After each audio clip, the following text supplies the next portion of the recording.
Bonjour à tous, bienvenue dans cette nouvelle pause Café Révision. Aujourd'hui, on ne cuisine pas, on conçoit. On va parler de l'outil de communication numéro 1 du restaurateur, la carte. Attends, je me fais un thé. Tu veux un café, toi? Ah ouais, carrément. Parce que là, on commence toujours la journée par un bon thé ou un café. Ouais, alors, comme l'a dit Raph, la carte, c'est pas qu'une simple liste de plats et de prix, c'est un support physique. Alors, qui est de plus en plus dématérialisé, on est d'accord. Mais c'est vraiment stratégique, ça doit répondre à plusieurs choses, ça. Les attentes clients, mais aussi ça doit respecter la réglementation en vigueur et ça doit provoquer l'acte d'achat. C'est quasiment le seul contact que vous aviez avec votre futur client qui vont venir dans votre restaurant et c'est le premier contact commercial de votre établissement. Bah oui, c'est vrai que quand on est client, on passe dans une rue, on voit un restaurant, il y a la devanture, hein, c'est peut-être lui le premier objet commercial, mais très vite, la première chose qu'on regarde, c'est on regarde ce qui est proposé à la carte. Donc, tu as complètement raison, c'est le premier outil commercial de l'établissement, et du coup, il faut bien le soigner. Donc, pour commencer, comment on construit une carte ?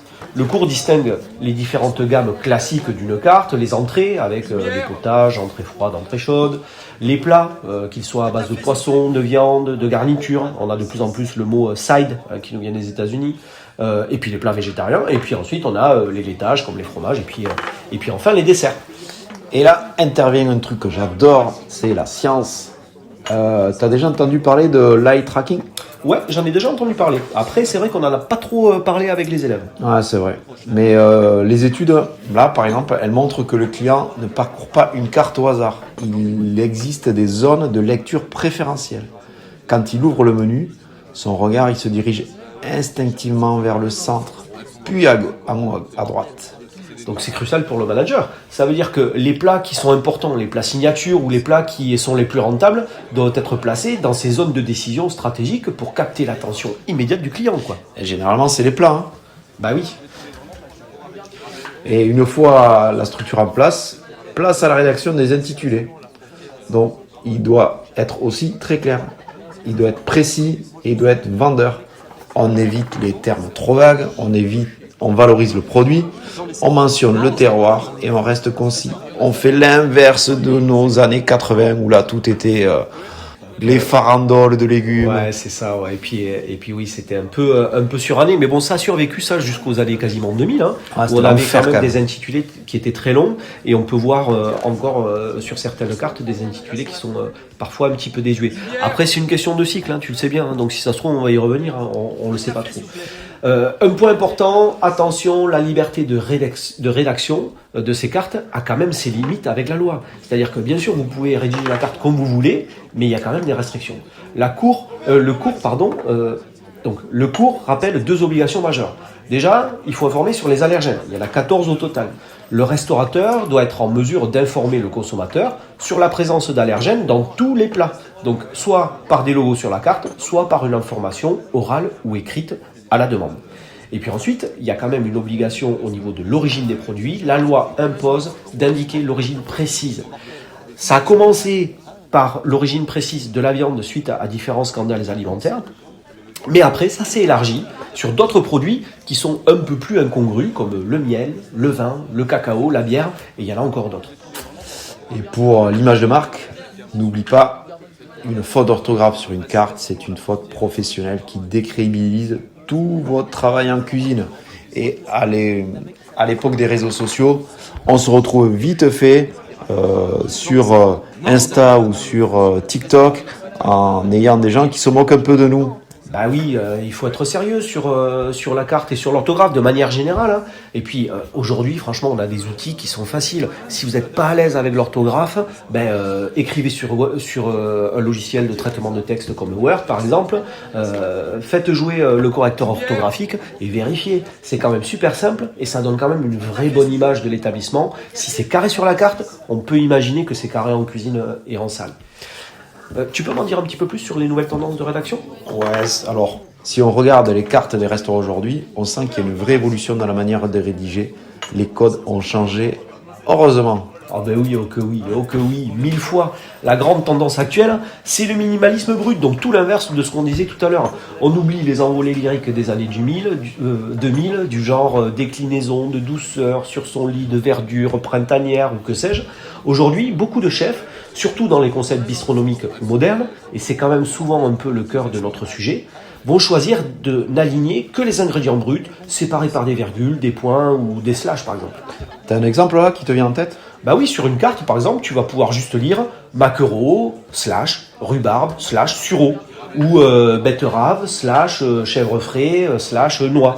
C'est ultra épuré. Ça pique la curiosité du client, ça modernise l'offre, et surtout, ça laisse une part de mystère, qui oblige le personnel de salle à intervenir pour raconter le plat, mais pas trop. Et c'est une excellente technique pour recréer du lien en salle. Et puis en plus, ça laisse une certaine liberté au chef de cuisine. C'est-à-dire que s'il a un petit défaut d'approvisionnement, s'il y a une technique qui n'a pas forcément très bien réussi, ben, il est capable quand même de mettre du maquereau, de la rhubarbe et du sureau dans son assiette, ou de la betterave, du chèvre frais, ou de la noix. Ça lui laisse une part de créativité. Il peut éventuellement, autour de ces 2-3 produits identifiés, ben, faire évoluer à la marge ou complètement sa proposition commerciale. C'est vrai. Alors moi j'avoue je suis pas hyper fan de de ce côté ultra épuré. Moi je préfère ce qu'on appelle la transparence et le storytelling. Exactement. Là, on vend plus seulement un plat. Hein. Alors, moi, j'aime bien le storytelling. C'est vrai que ça prend un peu le contre-pied. Mais pourquoi pas mixer un petit peu les deux, d'ailleurs. Hein. Donc, le storytelling, c'est quoi? C'est, on vend une histoire, un engagement éco-responsable, une vision de sa cuisine, bref, un état d'esprit. Les intitulés mentionnent directement le nom du producteur ou de la ferme auprès de qui on s'approvisionne, par exemple. Ça va créer du lien. Donc, on va plus lire épaule d'agneau et ses petits légumes, mais épaule d'agneau de la ferme Cluzot, confite 12 heures, carottes de chez Monsieur Dupuis. Donc ça, c'est quelque chose de très moderne aussi. Et vous voyez que c'est quand même assez différent de ce qu'on a dit tout à l'heure. Et peut-être que la vérité est au milieu. C'est-à-dire que donner des informations transparentes sur l'origine des produits, c'est pas incompatible avec la proposition d'écriture de la carte que je vous citais tout à l'heure. Ouais, mais pour tous les locavores dont je fais partie, pour moi c'est essentiel de savoir d'où viennent les produits. C'est une tendance lourde, mais je comprends que les deux formules coexistent et vont, je pense, coexister quelques années encore. En revanche, quand on parle de transparence, c'est une technique de marketing redoutable. Si tu intègres le nom du producteur ou la méthode de fabrication directement dans l'intitulé, le client comprend instantanément d'où vient la qualité, le prix peut être plus élevé, et forcément, il est justifié. En plus, on simplifie quand même grandement le travail du serveur. C'est-à-dire que plus on donne d'informations à notre client sur notre carte, moins il va poser de questions au serveur qui va venir le servir. Et donc forcément, il va gagner du temps. Et qui gagne du temps, gagne de l'argent. Exactement. Et puis, si on continue sur la transparence, ça va être intéressant commercialement aussi d'annoncer les produits labellisés, par exemple aussi.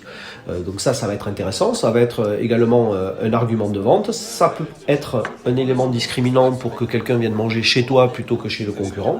Donc on a tout bon avec cette transparence. Ça c'est vraiment utile pour pouvoir différencier un cuisinier qui fait attention à son sourcing d'un cuisinier qui y fait moins attention, par exemple. Donc on a une autre partie importante du cours concernant l'offre qu'on a divisée en deux grands points, l'offre fixe et l'offre variable.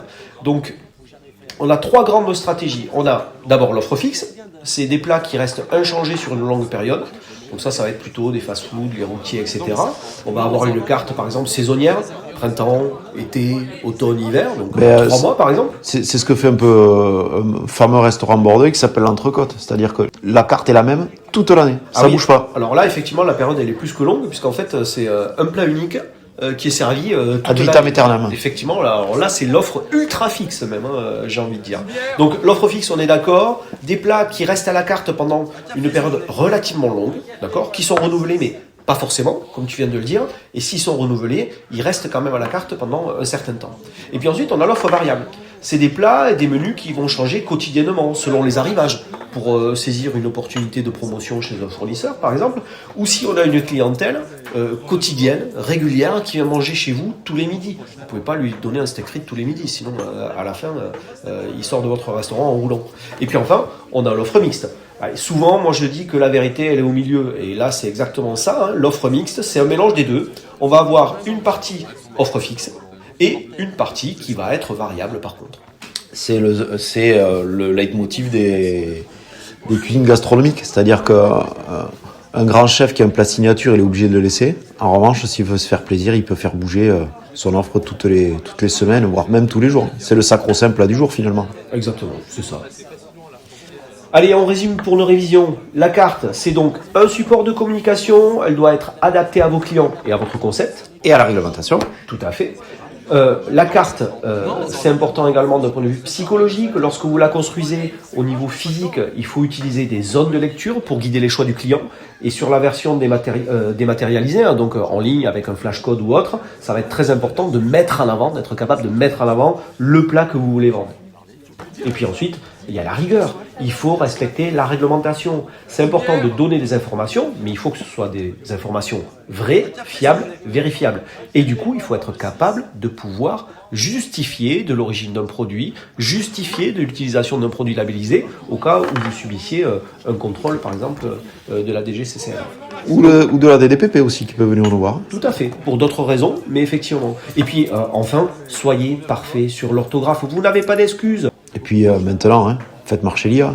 Bah oui, alors avec modération et surtout avec lucidité, mais ça peut être un très bon assistant, tout à fait. Allez, merci. Raph, j'y vais. On se refait un podcast dans pas longtemps ou pas? Bah ouais, on va enchaîner assez vite. Hein. Allez. Allez, bon courage pour vos révisions. À bientôt.